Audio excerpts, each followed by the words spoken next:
Hello everyone, my name is Manas and I work with SharePoint Escalation Services. In today's demo, we're going to talk about Office 365 SharePoint Online Business Connectivity Services. With Office 365 SharePoint Online Service Update 1, business connectivity services were introduced for SharePoint Online. BCS is available with SharePoint Foundation 2010, but was not available with general availability of Office 365. BCS extends the Business Data Catalog feature which was introduced with Microsoft Office SharePoint Server 2007. With BCS, SharePoint Online can consume data from external systems. To be more concrete, WCF web services hosted on the internet, which enables hybrid cloud scenarios in SharePoint Online. In today's demo, we are going to look at how to consume data and display it via an external list in SharePoint Online.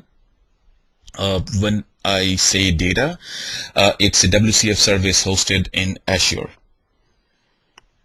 While BCS is a great feature which was introduced in SharePoint Online, there are a few limitations when we look at BCS in SharePoint Online considered to what we have BCS in our on-premise SharePoint products. A quick look at those limitations. BCS in the current version of Office 365 SharePoint Online only works for WCF services. The line of business system endpoint must be exposed to the internet. Only basic authentication is supported at this point. The authentication mechanism in the target application type is group restricted, which means all users would be connected to the LOB system by using the same username and password. Group restricted, remember guys, is the only target application type available in the current version of Office 365 SharePoint Online. Profile pages are not supported in Office 365 SharePoint Online. Search against LOB data is not enabled. Offlining is not supported in Office 365 SharePoint Online. For programming, the methodology is list API. On-premises data cannot be exposed out of the box. The only supported mechanism is using a Azure service bus to expose the service and connect. The same is true for data hosted in SQL Azure.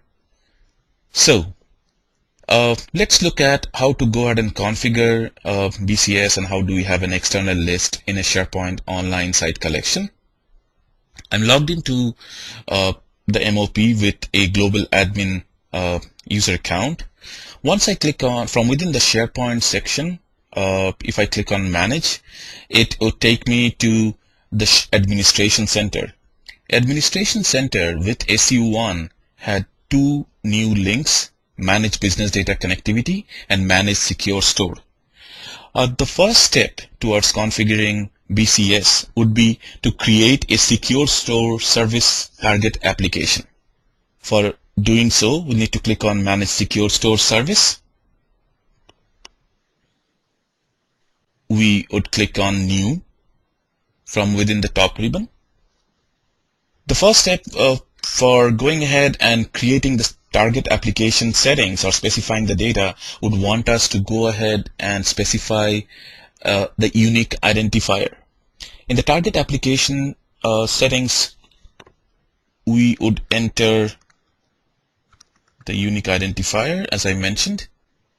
We would use the same for the display name. The target application ID is used to map external content type with credentials used to authenticate. We need to go ahead and be sure about the name because it cannot be renamed afterwards. It's typically recommended that we limit the use of special characters and spaces. Remember, an incorrect target application ID is the main reason for cryptic error messages when we later go ahead and create external content types using SharePoint Designer. The contact email address should be a valid email address of the primary contact for this target application. So we would go ahead and type that email address out here.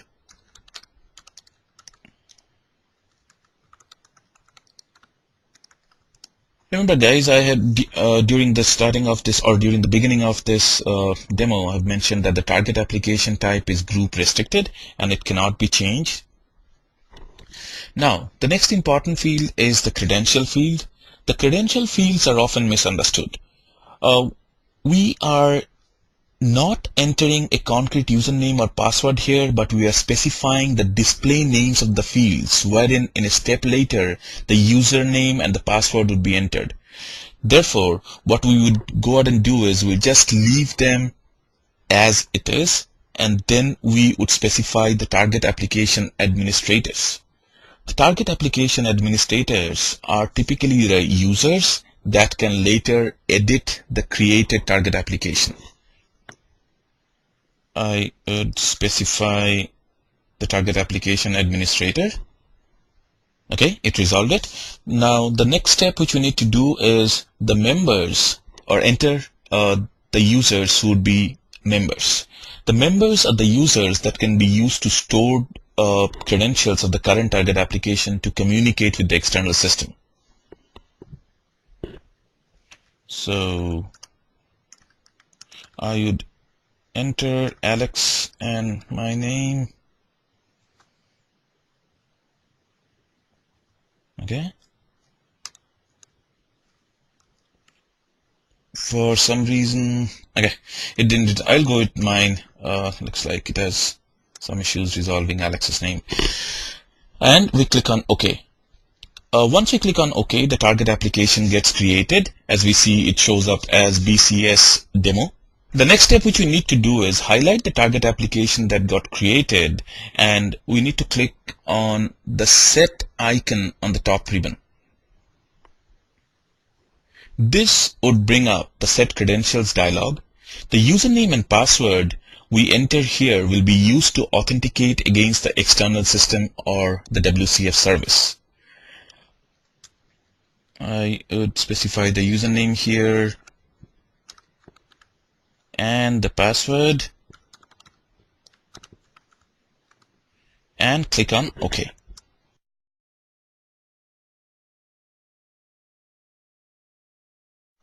So that completes the step for going ahead and creating the Secure Store target application. Once the Secure Store target application gets created, then the user that will later create the external content type needs to get the permission to access the metadata store. We will now complete the steps. So for going ahead and assigning permissions, you need to click on Manage Business Data Connectivity under the Administration Center. And in the top ribbon, we need to click on Set Metadata Store Permission. I will click on Remove. This was from one of my prior testing, which I did. I will go ahead and add my account out here. And we'll go ahead and assign the permissions which are required. So in this dialog, we need to enter the user that will create external content type, and once I have clicked on Add, it is allowing me to go ahead and assign the permissions.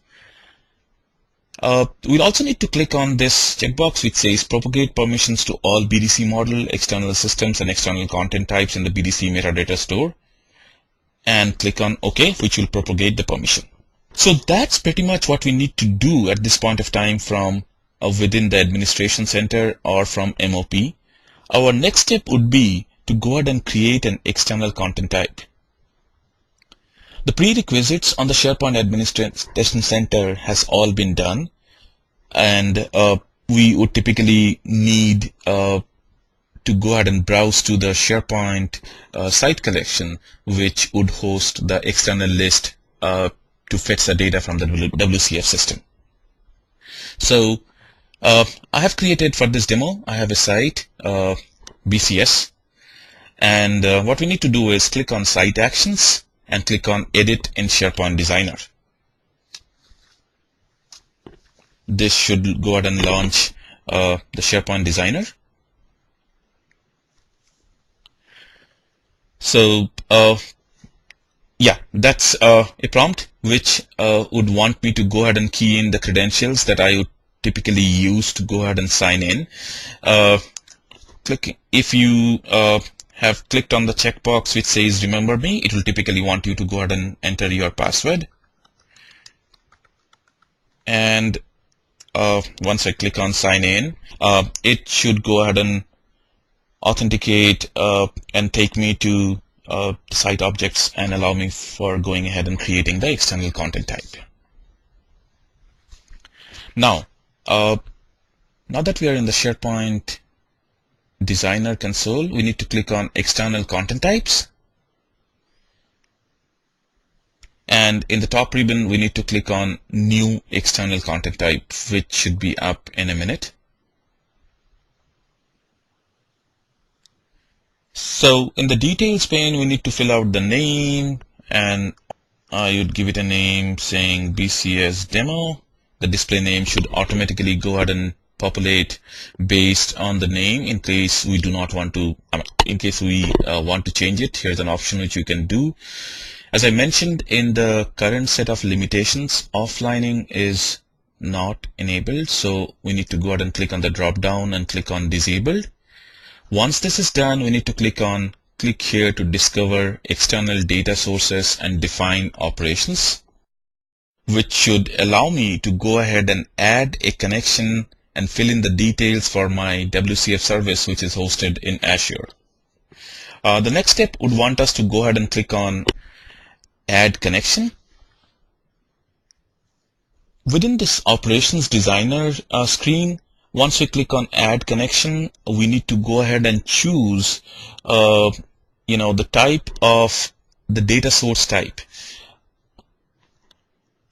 And from within the data source type, we will go ahead and choose WCF service.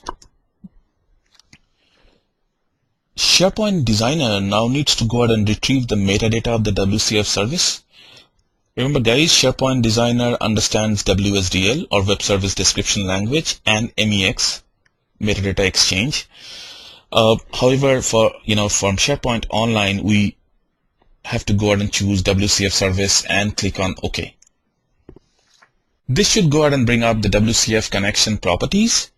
The service metadata URL need to be specified here. The service metadata URL is used to retrieve the description of the WCF service. The service endpoint URL also needs to be filled up. The service endpoint URL is later used to communicate with the WCF service. The service metadata URL as the service endpoint URL is different for every service and needs to be provided or known if we are trying to go ahead and assist someone who has a service hosted in Azure. So for this demo, I'll go to and get the information for my WCF service and service metadata URL, which is $WSDL service endpoint URL.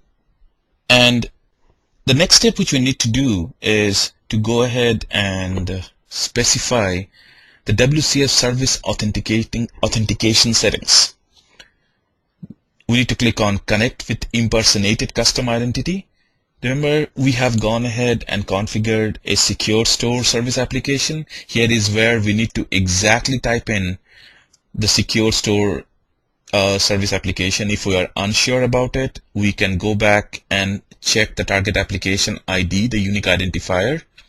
And in this demo, we have the name as BCS-demo.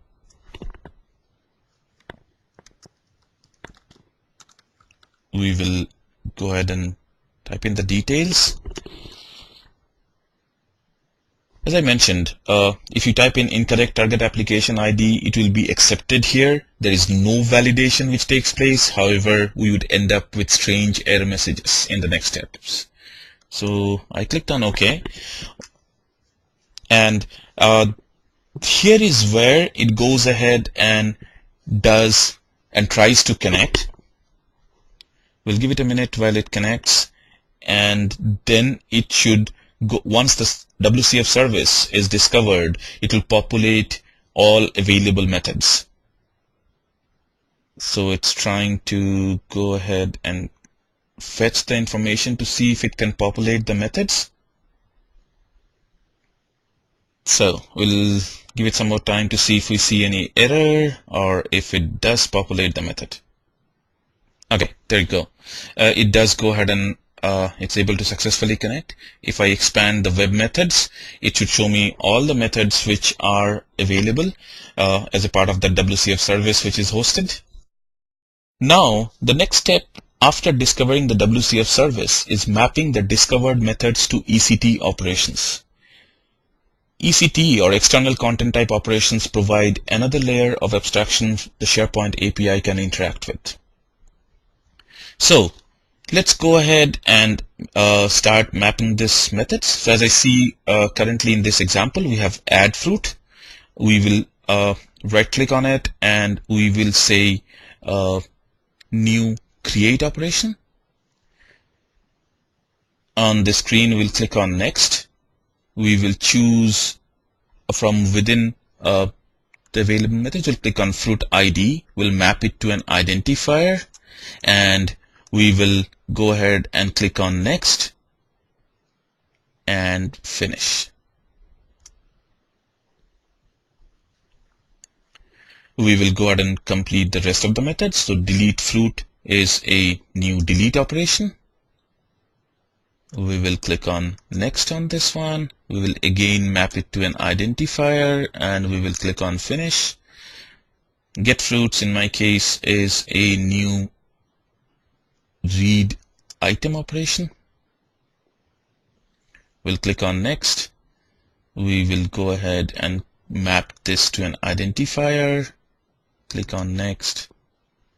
Fruit ID, will again map it to an identifier. Fruit name, and click on finish. Now the get fruits, we will use it to map it to a new read list operation. Click on next. Next on this one, we'll again choose fruit ID, map it to an identifier.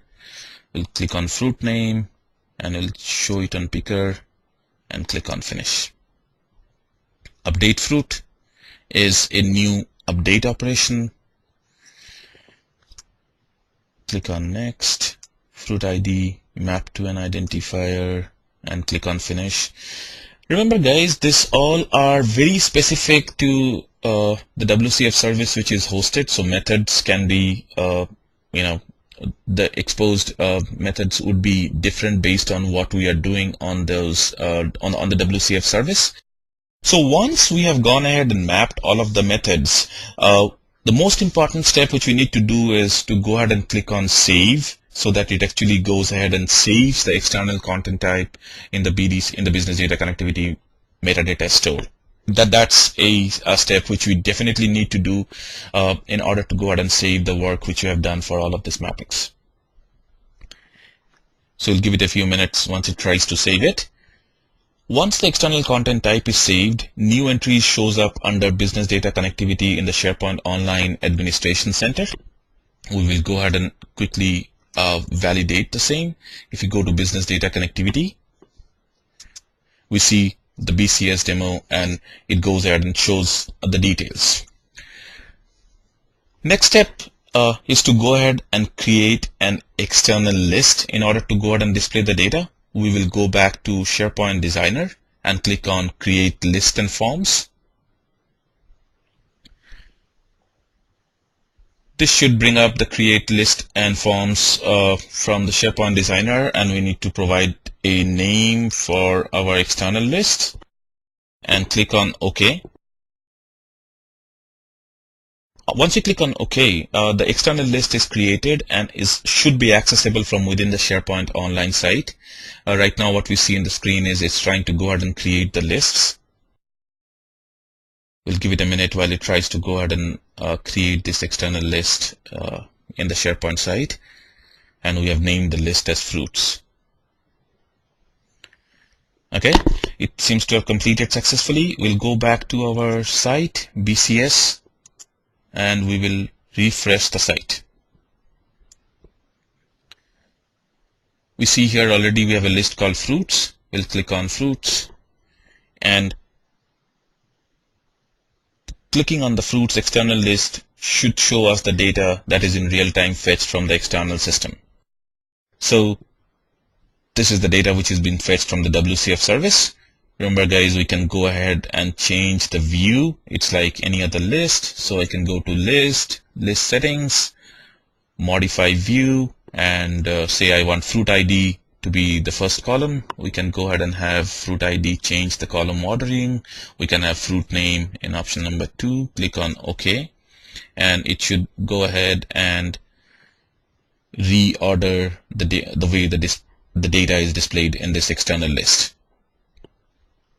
Yeah, as we see right now, it's fruit ID, fruit name, and it typically goes ahead and displays the data accordingly.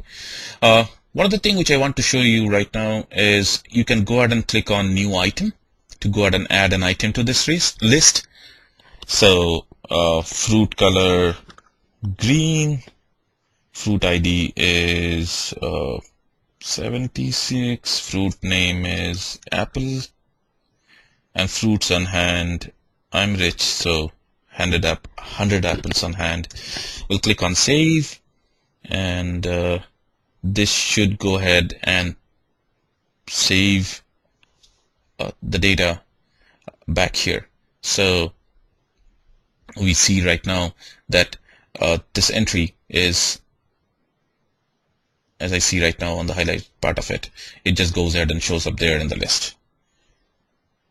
So with BCS, we do have this great feature of consuming data which is hosted in a WCF service in Azure, and this demo was to go ahead and show you how that works.